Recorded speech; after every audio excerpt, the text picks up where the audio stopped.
Hi, hello everyone. Welcome to my YouTube channel. This is part third video on immunology. In this video, we are going to learn about antigens. Okay, what are these antigens? I guess antigens andre ಏನು ಅಂತಂದೇಳಿ first video ದಲ್ಲಿ just ಹೇಳಿದ್ದೆ ಹಾಗೆ. So now we will learn in depth about antigens. Antigens ಏನು ಅಂದ್ರೆ ಏನು, different types of antigens, and then structure of the antigens and all those things. Okay. Now let's begin.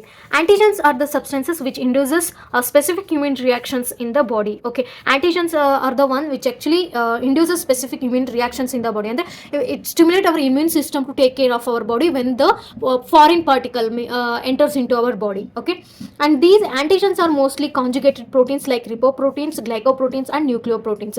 So antigens ಏನು ಯಾವ್ದ್ರಿಂದ made up ಆಗಿದೆ, those are made up of conjugated proteins. Conjugated proteins ಅಂದ್ರೆ nothing but the lipoproteins. Lipoproteins ಅಂದ್ರೆ lipids plus proteins ಗೆ lipoproteins ಅಂತ ಹೇಳ್ತೀವಿ. Glycoproteins ಅಂದ್ರೆ carbohydrates like glucose, glycogen plus proteins ಗೆ ನಾವು ಗ್ಲೈಕೋಪ್ರೋಟೀನ್ಸ್ ಅಂತ ಹೇಳ್ತೀವಿ. ಅಂಡ್ ನ್ಯೂಕ್ಲಿಯೋಪ್ರೋಟೀನ್ಸ್ ಅಂದ್ರೆ the proteins which are bounded to nucleic acids. Okay, nucleic acids plus proteins forms the nucleoproteins. Okay, now coming to the types of antigens here, there are several types of antigens, and now this set of which I am going to explain, those set is categorized by where they come from. ಎಲ್ಲಿಂದ ಅವು ಬಂದ್ವು ಅನ್ನೋದ್ರ ಮೇಲೆ antigens ನ ನಾವು different types ನೋಡಬಹುದು.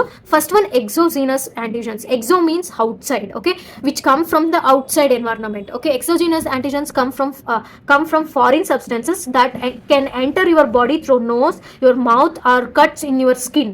These includes bacteria, pollen, fungi, virus and parasites.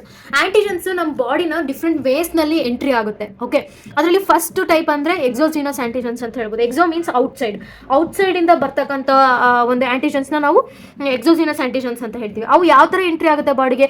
Through our nose or through our mouth or if there is any cuts in our skin.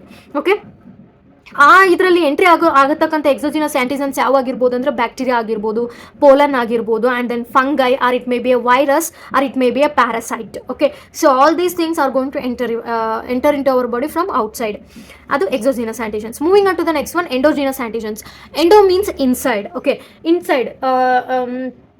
These endogenous antigens are generated inside the body due to viral or bacterial infections or cellular metabolism. Okay, so ಈ endogenous antigens ಏನಾಗಿರುತ್ತೆ ನಮ್ಮ ಬಾಡಿನಲ್ಲಿನೇ ಅವು generate ಆಗುತ್ತೆ, secrete ಆಗುತ್ತೆ. ಹೇಗೆ ಅಂದರೆ it is because of bacterial infection or viral infection or if there is any changes or alteration in the cellular metabolism. So ಅದರಿಂದ ಏನಾಗುತ್ತೆ, ನಮ್ಮ ಬಾಡಿನಲ್ಲಿನೇ ಆಂಟಿಜೆನ್ಸ್ ಪ್ರೊಡ್ಯೂಸ್ ಆಗ್ಬಿಡುತ್ತೆ. So that is going to stimulate our immune system fight against them. So endogenous antigens exist on cells inside your body itself. Okay, they tell your immune system that they are either friendly or harmful. So ನಮ್ಮ inside hour ಬಾಡಿನಲ್ಲಿ even ಈ antigens it may B ಅದು produce ಆಗುತ್ತಲ್ವ, secret ಆಗುತ್ತಲ್ವ, ಈ endogenous ಆಂಟಿಜನು ಅದು secret ಆಗಿರ್ತಕ್ಕಂಥದ್ದು ಅದು ಏನು ಮಾಡ್ದೇನೆ ಇರ್ಬೋದು, ನಮ್ಮ ಬಾಡಿಗೆ ಹೊಂದ್ಕೊಂಡ್ಬಿಡ್ಬೋದು. ಅದು ನಮಗೆ ಸೆಲ್ಫ್ ಆಂಟಿಜನ್ ಥರ ಆಗ್ಬೋದು. ಓಕೆ, ಫ್ರೆಂಡ್ಲಿ ಆಗಿರ್ಬೋದು, or it may be harmful. If it is harmful, it has to be kicked out or removed out from our body. Okay, that is the second type, that is endogenous antigens. So these includes ಯಾವುವು ಅಂತ ಹೇಳೋದಾದ್ರೆ endogenous antigens. These include cells that are infected with bacteria or a virus that mark themselves to be destroyed by the immune system.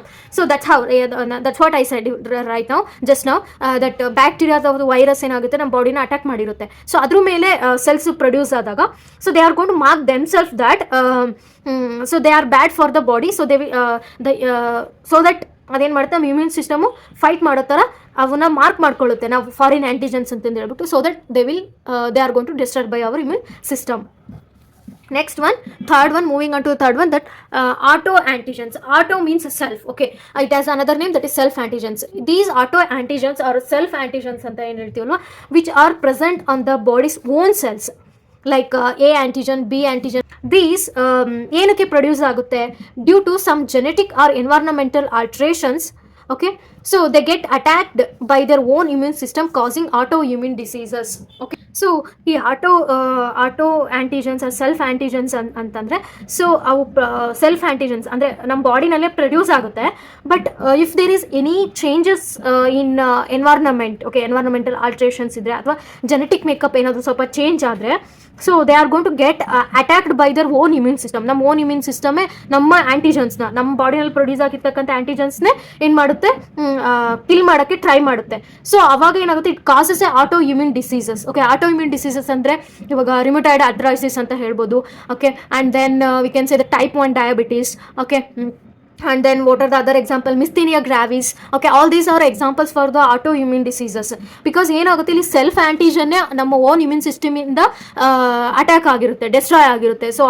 So that will leads to all these kinds of autoimmune diseases. So that self antigens ಕೂಡ important ಅಂತ ಹೇಳ್ಬೋದು. Next moving on to the next type, that is tumour antigens. Tumour antigens as in the name indicates, so ಈ antigens tumour cells ಮೇಲೆ present ಇರುತ್ತೆ. So it is an antigenic substance present on the surface of the tumour ಸೆಲ್ಸ್ಗೆ ನಾವು tumour antigens ಅಂತ ಹೇಳ್ತೀವಿ. Okay, ಈ tumour antigens ಏನು ಮಾಡುತ್ತೆ, these tumour antigens are markers on the surface of the tumour. You might heard that these are called as TAA, means tumour associated antigens, or you can say TSA ಅಂದರೆ tumour specific antigen. Okay, or new antigens, oncogenic antigens ಅಂತ ಹೇಳ್ತೀವಿ. Oncogenic ಅಂದರೆ cancer antigens. New antigens, new means new ಈ antigens ಏನಾಗುತ್ತೆ, ಅವೆಲ್ಲ cancerous ಆಗಿರುತ್ತೆ. Okay, those are called as tumor antigens. Next, moving on to the next one, fifth one, that is native antigens. Native antigens andre an antigen that is not yet proceeded means that is not yet prepared by an antigen presenting cell. Antigen presenting cells ಅನ್ನೋದಕ್ಕೆ APCs ಅಂತ ಹೇಳ್ತೀವಿ. ಇದ್ರ ಬಗ್ಗೆ next ವಿಡಿಯೋದಲ್ಲಿ ನಾನು ತುಂಬ detail ಆಗಿ ಹೇಳ್ತೀನಿ. Antigen presenting cells is known as native antigens. So antigen presenting cells is the one actually it produces these antigens. Okay, so ಆ antigen it is not yet prepared those antigens, ಅಂತ antigens ನಾವು native antigens ಅಂತ ಹೇಳ್ತೀವಿ. Okay, remember these are all important. So antigen presenting cells, as in the name indicates, ಆಂಟಿಜನ್ನು present ಅಂದರೆ ಏನು, present ಮಾಡುತ್ತೆ. Okay, ಇದು ಏನು ಮಾಡುತ್ತೆ, ಆಂಟಿಜನ್ ಪ್ರೆಸೆಂಟಿಂಗ್ ಸೆಲ್ಲು ನಮಗೆ ಫಸ್ಟ್ ಇವಾಗ ಗೊತ್ತಿದೆ. ಒಂದು ಟೈಪಲ್ಲಿ ನಿಮಗೆ ಸಿಂಪಲಾಗಿ ಎಕ್ಸ್ಪ್ಲೇನ್ ಮಾಡಬೇಕಂದ್ರೆ, ಸೊ ನಮ್ಮ ಬಾಡಿ ಆಂಟಿಜನ್ ಹೊರಗಡೆಯಿಂದ ಬಂದಿರುತ್ತೆ, ಎಂಟರ್ ಆಗಿರುತ್ತೆ. ಸೊ ಅದನ್ನು ಕಿಲ್ ಮಾಡಬೇಕು ಅಂದರೆ ಆ್ಯಂಟಿಬಾಡೀಸು ಉತ್ಪತ್ತಿ ಆಗುತ್ತೆ ಅಲ್ವಾ. ಸೊ ಆ್ಯಂಟಿಬಾಡೀಸ್ ಉತ್ಪತ್ತಿ ಆದಾಗ it has to find the antigen ನಾವು. ಸೊ ಆ ಆಂಟಿಜನ್ನ ಫೈಂಡ್ ಮಾಡೋಕ್ಕೆ ಒಂದು ಟೈಪ್ ಆಫ್ ಸೆಲ್ಸ್ ಇರುತ್ತೆ, that is called as antigen presenting cell ಅಂತ ಹೇಳ್ತೀವಿ. ಅದೇನು ಮಾಡುತ್ತೆ, ಈ ಆಂಟಿಜನ್ನ B and T ಲಿಂಫೋಸೈಟ್ಸ್ಗೆ ರಿಪ್ರೆಸೆಂಟ್ ಮಾಡೋದು. ಸೊ ಇದೇ ಫಾರಿನ್ ಪಾರ್ಟಿಕಲ್ಲು ಇದನ್ನು ಕಿಲ್ ಮಾಡೋ ಅಂತ ಹೇಳಿ. ಹೆಂಗೆ ಅಂದರೆ ಇವಾಗ ಒಂದು ಕೋಟೆ ಇರುತ್ತೆ, ಕೋಟೆನಲ್ಲಿ ಕಳ್ಳ ಎಂಟ್ರಿ ಆಗಿಬಿಟ್ಟಿರ್ತಾನೆ ಅಂದರೆ ಸೈನಿಕ ಏನು ಮಾಡ್ತಾನೆ, ಆ ಕಳ್ಳನ ಹಿಡಿದು ಬಂದುಬಿಟ್ಟು ರಾಜಂಗೆ ಹೇಳ್ತಾನೆ, ಇವ್ನು ಕಳ್ಳ ಒಳಗಡೆ ಬಂದಿದ್ದಾನೆ, ಇವನನ್ನು ಡಿಸ್ಟ್ರಾಯ್ ಮಾಡು, ಪನಿಷ್ಮೆಂಟ್ ಮಾಡು ಅಂತ. ಹಾಗೆ, ಓಕೆನಾ. Next, moving on to the next set of types of antigens. On the basis of immune response, two types of antigens are there. First one, immunogen. Okay, ಇವೆಲ್ಲ ಇಂಪಾರ್ಟೆಂಟ್, ತುಂಬ ಹೈಯರ್ ಸ್ಟಡೀಸಲ್ಲಿ ಹೋದಾಗೆಲ್ಲ ಇವನ್ನೆಲ್ಲ use ಮಾಡ್ತಿರ್ತೀವಿ. Obviously ಈ KSET ಎಕ್ಸಾಮಲ್ಲೂ ತುಂಬಾ important. Immunogens ಅಂದ್ರೆ ಏನು, these may be a proteins or polysaccharides and can generate a immune response on their own. So ತಾವೇನೆ ಇಮ್ಯೂನ್ ರೆಸ್ಪಾನ್ಸ್ನ ಜನರೇಟ್ ಮಾಡೋವಷ್ಟು ಕೆಪಾಸಿಟಿ ಇರುತ್ತೆ. ಆ ಟೈಪ್ ಇರ್ತಕ್ಕಂಥ ಆ್ಯಂಟಿಜನ್ಸ್ನ ನಾವು ಇಮ್ಯುನೋಜನ್ಸ್ ಅಂತ ಹೇಳ್ತೀವಿ. ಅದಕ್ಕೆ ಹೇಳ್ತಾ ಇರೋದು, we are segregated these antigens based on the immune response. Okay, who are able to generate the immune response on their own, those are called as immunogens. Next one, heptans. What are these heptans? Heptans, these are non-proteins. Okay, immunogens are proteins, but heptans are non-proteins. These are the foreign substances that require a carrier molecule to induce a immune response. ಇಲ್ಲಿ immune response ಏನಾಗುತ್ತೆ, ತಾನೇ produce ಮಾಡೋಕ್ಕಾಗಲ್ಲ ಹೆಪ್ಟನ್ ಕೈಯಲ್ಲಿ. Okay, ಬೇರೆ carrier molecule immune ರೆಸ್ಪಾನ್ಸ್ನ ಮಾಡೋಕ್ಕೆ ಬೇಕು. That requires a carrier molecule to induce an immune response. So ಹೆಪ್ಟಾನ್ಗೆ ಕ್ಯಾರಿಯರ್ ಮಾಲಿಕ್ಯೂಲ್ಸ್ ಬೇಕು ಇಮ್ಯೂನ್ ರೆಸ್ಪಾನ್ಸ್ನ ಮಾಡಬೇಕು ಅಂದರೆ, ಆಯಿತಾ. ಸೊ ಇದು ಹೆಂಗೆ ಹೇಳ್ಬೋದು, ಇಮ್ಯುನೋಜನ್ ಅಂದರೆ ಅದು ಓನ್ ಇಮ್ಯೂನ್ ರೆಸ್ಪಾನ್ಸ್ನ ಜನರೇಟ್ ಮಾಡಿಬಿಡುತ್ತೆ, ಅವನು ನಾವು ಇಮ್ಯುನೋಜನ್ಸ್ ಅಂತ ಹೇಳ್ತೀವಿ. ಇಲ್ಲಿ ಕ್ಯಾರಿಯರ್ ಮಾಲಿಕ್ಯೂಲ್ನ ಸೆಕ್ರೆಟ್ ಮಾಡುತ್ತೆ ಇಮ್ಯೂನ್ ರೆಸ್ಪಾನ್ಸ್ನ ಮಾಡೋಕ್ಕೆ. Those are haptens. Okay, these are the different types of antigens. In the next video, we will talk about the structure of the antigen, and then we will talk about this cellular mediated immune system and humoral mediated immune system. It's my pleasure to teach you. Thanks for watching.